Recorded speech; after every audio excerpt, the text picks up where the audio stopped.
Hi friend, कैसे हैं आप सब लोग। आशा करती हूँ कि आप सभी लोग ठीक होंगे। तो फ्रेंड, आज की वीडियो में हम बात करेंगे कि अगर आप लोगों की डिलीवरी होने वाली है, यानी कि हफ्ते 10 दिन पड़े हुए हैं, तो आपको अब टेंशन हो रही होगी कि जो हमें डिलीवरी बैग में क्या क्या सामान रखना चाहिए। तो आज की वीडियो में मैं आपको हर चीज़ डिटेल में बताऊंगी कि क्या क्या सामान आपको डिलीवरी बैग में रखना चाहिए और क्या क्या फालतू सामान होता है जो आपको हॉस्पिटल में ले जाने की बिल्कुल भी नीड नहीं है। तो फ्रेंड, मैंने अपनी प्रेगनेंसी में जब मेरे 9 मंथ कंप्लीट हो गए थे और डॉक्टर ने मुझे एडमिट होने के लिए डेट दे दी थी, तो मैंने एक हफ्ता पहले जो था बैग पैक करना शुरू कर दिया था। और अपने बैग में मैंने क्या क्या सामान पैक किया था वो सारी चीज़ें आज की वीडियो में मैं आपको डिटेल में बताऊंगी। प्लीज़ वीडियो को लाइक एंड शेयर जरूर करना, और चैनल में अगर पहली बार जुड़े हैं तो चैनल को भी सब्सक्राइब करना ना भूलना। तो फ्रेंड, अब हम बात करते हैं कि डिलीवरी के बैग में क्या क्या हमें पैक करना चाहिए। तो फ्रेंड, जैसे ही हमारे 9 मंथ कंप्लीट हो जाते हैं तो फाइनली वो दिन भी आ जाता है जब हमारा बेबी हमारी गोद में आने वाला होता है। तो ये ज़रूरी हो जाता है कि उस बेबी के लिए और अपने लिए हम कुछ सामान जो है अभी से परचेज करना शुरू कर दें, ताकि बाद में अगर इमरजेंसी में कुछ याद भी आए तो उसके लिए हमें इधर उधर भागने की जरूरत ही न पड़े। तो चलिए वीडियो को करते हैं शुरू। है कि अब हॉस्पिटल के बेबी के बैग जो हम पैक करते हैं उसमें क्या क्या इंपॉर्टेंट सामान होता है जो हमें रखना चाहिए। तो फ्रेंड, क्या होता है ना, जैसे अगर आपकी सी सेक्शन डिलीवरी हो रही है, यानी कि अगर आपका प्लांट सी सेक्शन है या कोई कॉम्प्लिकेशन की वजह से आपको सी सेक्शन करवाना पड़ रहा है, तो क्या करते हैं कि डॉक्टर उसमें ना आपको डेट दे देते हैं कि इस डेट को या फलानी डेट को आपका हम सी सेक्शन करेंगे। तो उस समय क्या होता है, आपके पास हफ्ते 10 दिन का टाइम होता है कि हफ्ते 10 दिन के बाद अब हमारा ऑपरेशन है। तो उस हफ्ते भर में आप अपने बच्चे के लिए बैग पैक करना शुरू कर दीजिए, और उस बैग में क्या क्या सामान रखना है वो सब रखने के लिए आपके पास 1 वीक होता है कि आपको थोड़ा थोड़ा जो भी आ रहा है वो आप सब रखते रहिए, ठीक है। बट अगर आपकी नॉर्मल डिलीवरी हो रही है तो उस केस में आपको क्या करना है कि जैसे ही आपको 9 मंथ लग जाता है उस समय आपको जो है अपना डिलीवरी बैग जो पैक करते हैं वो करना शुरू कर देना है, और जैसे जैसे जो जो भी चीज़ें याद आती रहती है उनको रखते रहना है। करना है कि जब आपको पेन आएंगे तभी आप जो है बैग पैक करना शुरू करेंगे, क्योंकि उस टाइम क्या होता है ना, हमारा जो माइंड होता है वो पेन में ही डाइवर्ट हो जाता है। तो जो भी इम्पोर्टेंट वाली चीज़ें होती है वो हम सब रखना भूल जाते हैं, और बाद में हॉस्पिटल में हमको कुछ चीज़ें याद आती हैं और उसके लिए हमें इधर उधर भागना पड़ता है, तो हमारा बहुत ही ज़्यादा टाइम वेस्ट होता है। तो इसलिए आपको 9 मंथ लगते ही बैग पैक करना शुरू कर देना है, और अगर सी सेक्शन है तो आपके पास हफ्ते भर का टाइम है, तो आप अच्छे से शॉपिंग कर सकते हैं। तो अब वीडियो में आगे बढ़ते हैं कि हमें क्या क्या सामान रखना चाहिए। कुछ भी फालतू का सामान रखने की जरूरत नहीं है, कुछ भी फालतू सामान आपको हॉस्पिटल में ले जाने की जरूरत नहीं है। जो जो भी इंपॉर्टेंट सामान होते हैं, कुछ चीज़ें ऐसे होते हैं कि डॉक्टर आपको बता देते हैं कि ये लेकर आना है, बट अगर नहीं भी बताते हैं तो आज की वीडियो में आपको पता चल जाएगा कि क्या क्या सामान होता है इंपॉर्टेंट वाला जो आपको रखने की नीड होती है, और बाकी फालतू कुछ भी हॉस्पिटल में ले जाने की जरूरत नहीं है।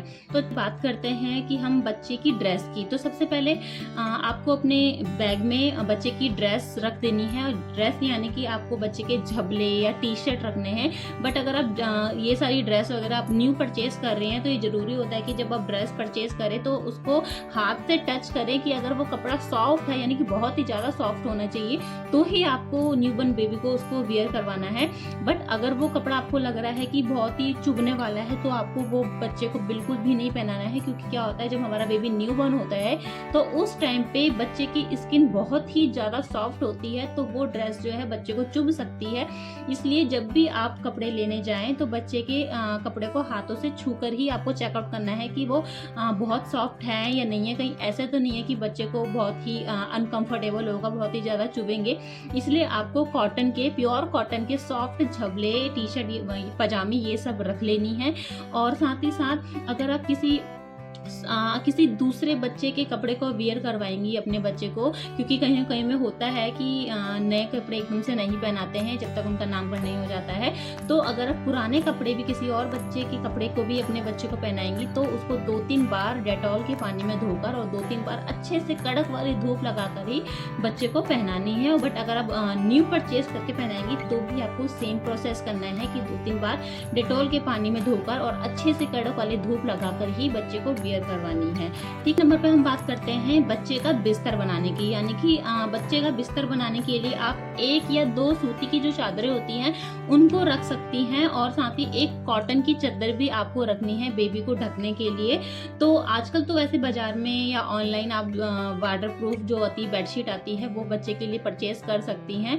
तो इन सब से क्या है, बच्चों का बिस्तरा भी रेडी हो जाएगा और बच्चे को कवर करने के लिए, ढकने के लिए, क्योंकि अगर आपकी डिलीवरी गर्मियों में हो रही है तो बच्चे को ढकने के लिए आप एक कॉटन की चादर जरूर रख लेना। तो ये भी आप अपने बैग में पैक कर सकती हैं, क्योंकि ये चीज़ें भी बहुत ज़रूरी होती हैं। थर्ड नंबर पे बात करते हैं कि जैसे कि मैंने आपको बता दिया है कि अगर आपकी गर्मियों में डिलीवरी हो रही है, यानी कि आजकल के मौसम में ही अगर आपकी डिलीवरी हो रही है तो उस समय क्या करना है, आपको बच्चे को ढकने के लिए एक कॉटन की चादर जरूर रखनी है। ये नहीं है कि आपकी डिलीवरी गर्मी में हो रही है और आपको लग रहा है कि बच्चा छोटा है उसको ठंड लग जाएगी, बट उसमें क्या करना है, आपको ना एक कंबल वगैरह, इतना मोटा कंबल रखने की जरूरत नहीं है। अगर आपकी डिलीवरी गर्मी में हो रही है तो आपको एक कॉटन की चादर रख लेनी है, वो सफिशिएंट होगी बच्चे को ढकने के लिए। बट अगर आपकी सर्दियों में डिलीवरी होने जा रही है तो ये बहुत ज़रूरी है कि आप बच्चे के लिए एक कंबल भी जरूर रख लीजिए बैग में। और अगर आप पुराना कंबल यूज़ कर रहे हैं और तो उसको आप धो लीजिए अच्छे से, जैसे आप ड्रेस धोएंगे वैसे ही कंबल भी वॉश करना है।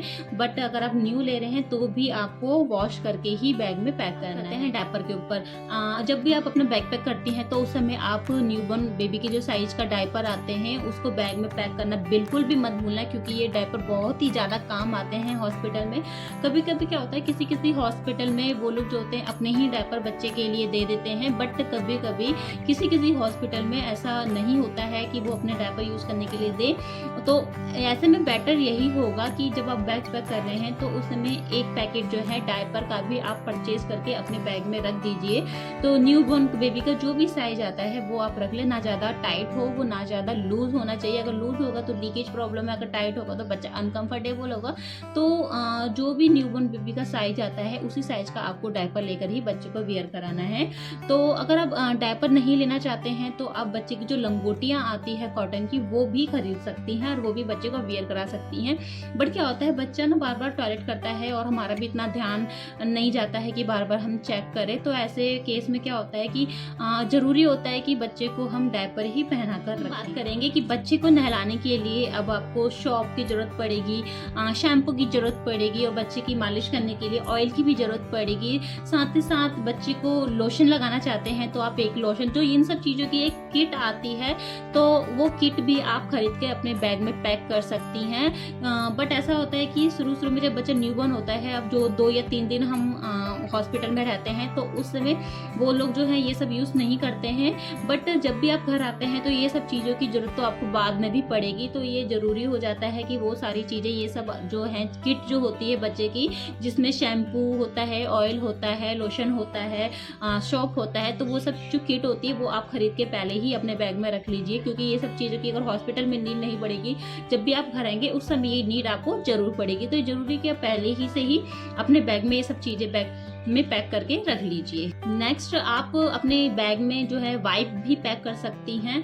अगर आप वाइप बच्चे के फेस में इस्तेमाल नहीं करना चाहते हैं तो उस केस में आप 2 या 3 कॉटन के जो हैंकी होते हैं, कॉटन की ही हैंकी होने चाहिए, वो कॉटन की हैंकी आप अपने बैग में पैक कर सकते हैं। क्योंकि जब डिलीवरी होती है तो 2 या 3 दिन मैक्सिमम आपको हॉस्पिटल में रहना होता है, और उस समय 2 या 3 दिन में जब भी हम बच्चे को फीड कराएंगे तो फीड कराने के बाद उसके फेस को क्लीन करने के लिए हमें कॉटन का जो होता है ना, कॉटन का कपड़ा, उसकी ज़रूरत पड़ती है और वाइप की ज़रूरत पड़ती है। बट अगर आप वाइप इतनी जल्दी इस्तेमाल नहीं करना चाहती हैं बच्चे के फेस में, क्योंकि कई बार ना हमें डर लगता है कि वाइप इसको सूट करेगा नहीं करेगा, बट वो वाइप सूट कर जाता है, तो ऐसा कुछ नहीं होता है। अगर आप नहीं करना चाहती हैं इतनी जल्दी यूज़, तो आप उसमें कॉटन के जो हैंगी होते हैं वो 2 या 3 ज़रूर रखना, और अच्छे से धुले हुए वो होने चाहिए, और उनको आप यूज़ कर सकती हैं बच्चे के फेस को क्लीन करने। ये तो हो गई कि बच्चे के लिए क्या क्या सामान रखना है, वो मैंने आपको बता दिया है। अब मैं बताती हूँ कि माँ के लिए क्या क्या सामान रखना होता है और मैंने अपने लिए क्या क्या सामान रखा था।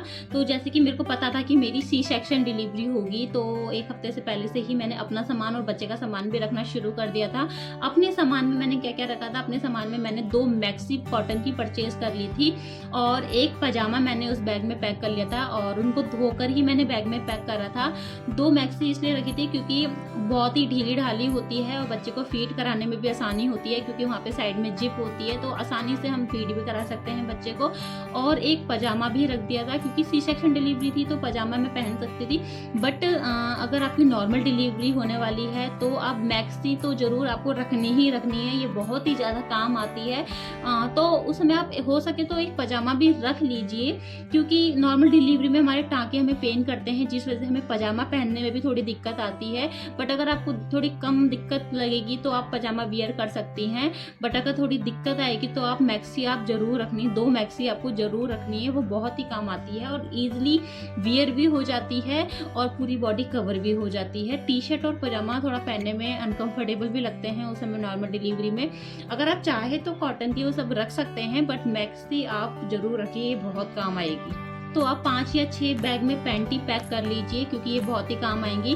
क्योंकि उस समय क्या होती है, हमें डिलीवरी के बाद ना हैवी ब्लीडिंग होती है, तो बार बार हमें चेंज करना पड़ता है।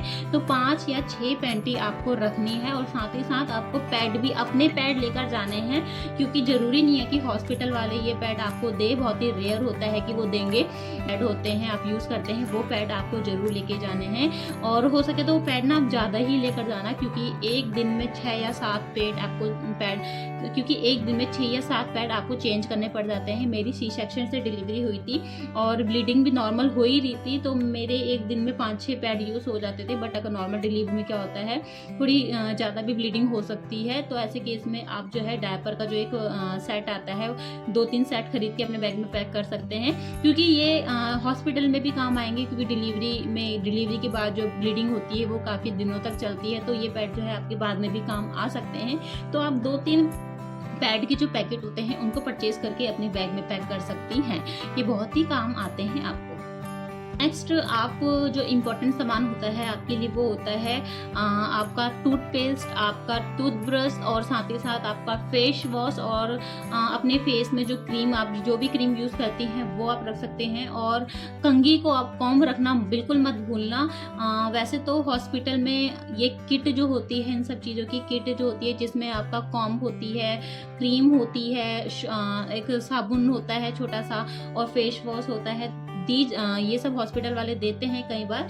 बट कभी कभी किसी हॉस्पिटल में ये किट जो है नहीं दी जाती है, तो ऐसे में ये बहुत ही बेहतर होगा कि आप घर से ही अपनी किट ये बना के लेकर जाएं, जिसमें आपके किट में कंघी होनी चाहिए, आपका फेस वॉश होना चाहिए, क्रीम होनी चाहिए जो भी आप यूज़ करते हो, और कोई भी आप लोशन यूज़ करते हो वो रख सकते हैं। तो ये चीज़ें आपकी किट में होनी चाहिए, क्योंकि जब हम 2-3 दिन हॉस्पिटल में रहते हैं तो वहाँ पे हम नहाते नहीं हैं, क्योंकि टाँके होते हैं, कच्चे होते हैं, तो हम उस समय मुँह धोते हैं और फेस वॉश हमें चाहिए ही होता है। तो ये भी कुछ ज़रूरी सामान होता है जो आप अपने बैग में पैक कर सकती हैं। नेक्स्ट आपको डिलीवरी के बाद कुछ दिन हॉस्पिटल में रुकना पड़ता है, और उस समय आप स्लीपर रखना बिल्कुल भी मत भूलना, क्योंकि स्लीपर तो हॉस्पिटल में आपको नहीं मिलने वाली है, तो आपको घर से ही स्लीपर रख के जानी है। और स्लीपर आपको ऐसी रखनी है कि वो हॉस्पिटल के जो फर्श होते हैं, टाइलें होती है, जैसे कि आपको पता ही है, तो जो स्लीपर आप जो भी स्लीपर रख रहे हैं वो ऐसी होनी चाहिए जो टाइलों में बिल्कुल भी स्लिप ना करे। आपको इस चीज़ का ध्यान रखना है कि स्लीपर जो होती है, जो विदाउट स्लिप वाली हो वो ही यूज़ करनी है। इसलिए आप ये घर जब पैक करेंगे तो पहले चेक कर लेना कि आपकी स्लीपर कैसी है। अगर ज़्यादा स्लिप करती हैं तो आपको बिल्कुल भी नहीं रखनी है, और ऐसी स्लीपर आप रखें जो बिल्कुल भी स्लिप ना करती है। आपको अपने बैग में एक पानी की बोतल जो है वो पैक करनी है, क्योंकि जैसे कि आप कुछ दिन वहाँ रुकोगे तो आपको पानी पीने के लिए एक बोतल की ज़रूरत पड़ेगी, तो आप अपनी ही बोतल यूज़ कीजिए, वो ज़्यादा बेहतर होगा। और साथ ही साथ एक कटोरी और एक चम्मच और एक गिलास आपको अपने बैग में ज़रूर रखना है। क्योंकि कटोरी और चम्मच मैं इसलिए कह रही हूँ, क्योंकि जब हमारी डिलीवरी होती है तो उसके 2-3 दिन तक आप जो हमारा मिल्क होता है वो प्रोडक्शन बिल्कुल भी नहीं होता है। तो उस केस में डॉक्टर हमको ना ये कहते हैं कि आप अपने हाथों की हेल्प से जो है अपनी ब्रेस्ट को प्रेस करके जितना भी दूध निकल सकता है, जितना भी आप निकाल सकते हो, वो एक कटोरी में निकाल दीजिए। एटलीस्ट 3 या 4 चम्मच में निकल जाता है ना, बेबी को फीड कराने के लिए वो बहुत बहुत ही सफिशिएंट होता है। तो आपको इसलिए कटोरी चम्मच रखनी है। बट पहले कोशिश आपको यही करनी है कि जब आपका बच्चा आपको दे दिया जाता है, आपके पास आ जाता है, तो उस समय आपको अपने बच्चे को खुद ही अपने मतलब ब्रेस्ट में लगाने की कोशिश करना है कि बच्चा खुद से ही अपनी ब्रेस्ट को शक करे, ताकि वो बट क्या होता है ना, कभी कभी शुरुआत में बच्चा नहीं लगता है, वो कोशिश नहीं कर पाता है वो तो इसलिए क्या करते हैं कि डॉक्टर ये बोलते हैं कि कटोरी में अपना दूध निकाल के रख दो और वो चम्मच की हेल्प से ही थोड़ा थोड़ा बच्चे को पिलाओ, ठीक है। बट कोशिश आपको ये करनी है कि बच्चे को ही डायरेक्ट लगाना है। अगर वो कर लेता है तो ठीक है, बहुत अच्छी बात है। बट अगर कभी कभी बच्चे ना नहीं कर पाता है, मेरा बच्चा नहीं कर पाता था, तो मैंने ऐसे ही किया था, हाथों से ही थोड़ा सा निकाल देती थी। बट डॉक्टर क्या है, इसको ज़्यादा नहीं बोलते कि आपको यही हैबिट नहीं लगानी है और अपने हाथों की हेल्प से एक कटोरी में जो है दूध इकट्ठा कर देना है। तब आपको एक कटोरी में 2 या 3 चम्मच के आसपास जितना भी आपका दूध निकलता है वो निकाल के बच्चे को फीड कराना है। तो फ्रेंड, ये सब चीज़ें थी एक माँ के लिए और एक बच्चे के लिए जो आपको बैग में पैक करने की नीड होती है। तो ये सारी जो चीज़ें मैंने बताई है ना, वो ये इम्पॉर्टेंट ही है और ये सब आपके काम आने वाली है। और जो भी जो फालतू की चीज़ें होती हैं जो आपकी बिल्कुल भी नीड नहीं होती है, जैसे कि कई बार बोलते हैं कि आप मैगजीन रख लीजिए अपने पास, लीड रख लीजिए, तो ये सब चीज़ें बिल्कुल भी काम नहीं आती है। खाली अपने बैग में सामान बढ़ा रहे हो ऐसा करके। जो इम्पोर्टेंट सामान होता है वो मैंने आपको बता दिया है, ये सारी चीज़ें इंपॉर्टेंट होती है, ये काम भी आती है। तो आप अपने बैग में इन सब चीज़ों को, सामान को पैक कर सकते हैं। बेबी का जो भी सामान बताया वो भी यूज़ में आता है और एक माँ का जो होता है वो भी मैंने आपको बता दिया है, वो भी यूज़ में आता है। तो ये सारी चीज़ें आप अपने बैग में पैक कर सकते हैं। आशा करती हूँ कि आपको मेरी आज की वीडियो हेल्पफुल लगी होगी। अगर वीडियो पसंद आए तो वीडियो को लाइक एंड शेयर जरूर करें और चैनल पर पहली बार आए हैं तो चैनल को सब्सक्राइब करना ना भूलें और साथ ही साथ बेल आइकन के बटन को भी जरूर प्रेस करें ताकि आगे आने वाली और भी वीडियो की नोटिफिकेशन आप तक जरूर पहुंचे। Bye bye.